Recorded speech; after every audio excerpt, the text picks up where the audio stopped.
நிவர் புயலால் தமிழகத்திற்கு நெருக்கடி. மாநில அரசுடன் மத்திய அரசின் கப்பல், விமானம், ரயில்வே துறைகளும் தொலைத்தொடர்பு துறையினருடன் பேரிடர் மீட்பு குழுவினரும் களத்தில் இறங்கினர். தமிழக வங்கக்கடல் பகுதியில் உருவாகியுள்ள நிவர் புயல் மேலும் வலுவடைந்து வட தமிழக கடல் பகுதிகளை பலமாக தாக்க வாய்ப்பு உண்டு என்று வானிலை மையம் எச்சரித்துள்ளது. வங்கக்கடலில் உருவாகியுள்ள தாழ்வு நிலையின் தற்போதைய நிலவரம் குறித்தும் இது புயலாக மாறி தமிழகம், புதுவை, ஆந்திர கடலோர பகுதிகளில் நவம்பர் 24ஆம் தேதி முதல் 26ஆம் தேதி வரை பாதிப்பை ஏற்படுத்தும் என இந்திய வானிலை துறையின் தலைமை இயக்குநர் விளக்கினார். இதையடுத்து பிரதமர் மோடி அவர்கள் மற்றும் உள்துறை அமைச்சர் அமித்ஷா ஆகியோரின் அவசர உத்தரவின் பேரில் தேசிய நெருக்கடி மேலாண்மை குழு கூட்டம் நடைபெற்றது. மத்திய அமைச்சரவை செயலாளர் திரு ராஜீவ் கௌபா தலைமையில் காணொலி காட்சி மூலம் இது நடைபெற்றது. இதில் வங்கக்கடலில் புயல் உருவாகும் சூழல் உள்ளதால் அதை எதிர்கொள்ள தயார் நிலையில் இருக்கும்படி தமிழகம், புதுவை மற்றும் ஆந்திர பிரதேச தலைமை செயலாளர்களுக்கு அறிவுறுத்தப்பட்டது.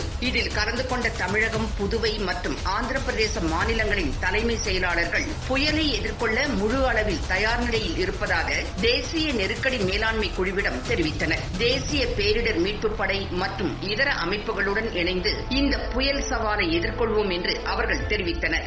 மத்திய உள்துறை, மின்சாரம், தொலைத்தொடர்பு, விமான போக்குவரத்து, கப்பல் போக்குவரத்து மற்றும் சுகாதார அமைச்சகத்தின் செயலாளர்கள், ரயில்வே வாரிய தலைவர், தேசிய பேரிடர் மேலாண்மை ஆணையத்தின் உறுப்பினர், செயலாளர், தேசிய பேரிடர் மீட்புப் படை தலைமை இயக்குநர் மற்றும் பாதுகாப்பு அமைச்சக பிரதிநிதிகள் ஆகியோர் 3 மாநிலங்களுக்கும் தேவையான ஏற்பாடுகளை செய்வதாகவும் உதவிகளை அளிப்பதாகவும் தேசிய நெருக்கடி மேலாண்மை குழுவின் கூட்டத்தில் தெரிவித்தனர். இந்நிலையில் புதுதில்லியில் இருந்து 30 பேரிடம் மீட்பு சிறப்பு படைகள் இங்கு வந்துள்ளதாகவும் அவர்கள் மாநில அரசு அதிகாரிகளுடன் தொடர்பில் உள்ளதாகவும் கூறப்பட்டுள்ளது. மரங்கள் விழுந்தால் அவற்றை உடனுக்குடன் அப்புறப்படுத்தவும், தாழ்வான பகுதிகளில் மக்களை மீட்டுச் செல்லும் நவீன உபகரணங்களுடன் அவர்கள் தயாராக இருப்பதாக கூறப்பட்டுள்ளது.